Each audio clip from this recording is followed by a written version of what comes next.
Shaitan beautifying the deeds, but it's something that warrants a conversation. It's a deep concept in the Qur'an. Shaitan beautifying the deeds of a person. A lot of the Qur'an talks about the psychological states of people, their states of mind, and the deterioration in the character of a person, where they get to a point where they're basically a toy for Shaitan to play with. Allah Azza wa Jal here talks specifically about Shaitan having the ability to beautify deeds for people. Whatever they were up to, Shaitan made it beautiful to them. This, on the one hand, is people that were opposed to the prophets, alayhimussalatu wassalam. That opposition, he glorified it to them as the cause of saving the nation, saving our tribe, protecting our legacy, honoring our history.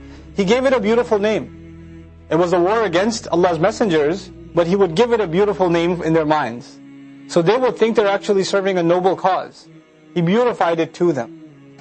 The same way, however, later on we'll learn this phrase in different contexts, where there are people who want to pursue a path of evil, but they do some good deeds. Like, not every human being, probably not any human being is 100% evil.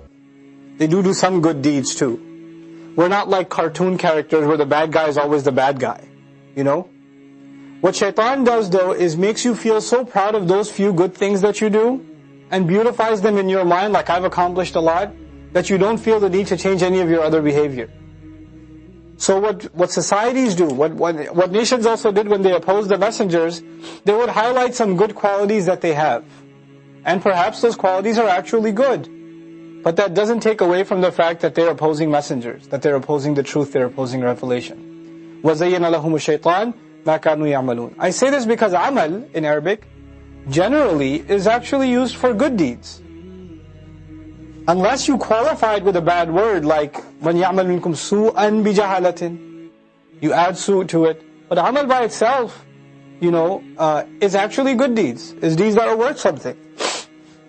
فَلَمَّا نَسُوا مَا ذُكِّرُوا بِهِ, when they completely forgot what they were reminded of. This is also important, this phrasing, this language, because they were reminded of something, meaning messengers were reminding them of something. They're the ones that were constantly giving a reminder to them. They ignored it entirely, they forgot it. فَتَحْنَا عَلَيْهِمْ أَبْوَابَ كُلِّ شَيْءٍ. We opened upon them the doors of everything. Allah says He opened the doors of opportunity for them. Their economy boomed, their conquests increased. They had just a great life. Once they denied the messengers, it's basically this, you can imagine, maybe you've heard the expression, the calm before the storm. Before there's a really violent storm, the weather's really calm. Things calm down completely. And then the storm hits. When they completely denied the messengers and absolutely forgot what they were being reminded of, Allah opened the doors of all kinds of opportunity to them. The kind of well-being and the kind of prosperity they saw, they'd never seen before. حَتَّى إِذَا فَرِحُوا بِمَا أُوتُوا, until they were overjoyed on account of what they were given. أَخَذْنَاهُمْ بَغْتَةً. And in the middle of their partying, then we got them all of a sudden. أَخَذْنَاهُمْ بَغْتَةً فَإِذَا هُمْ مُبْلِسُونَ. Then all of a sudden, they're the ones that became utterly hopeless. Ablasa is to lose hope, to not have any expectations of good coming anymore.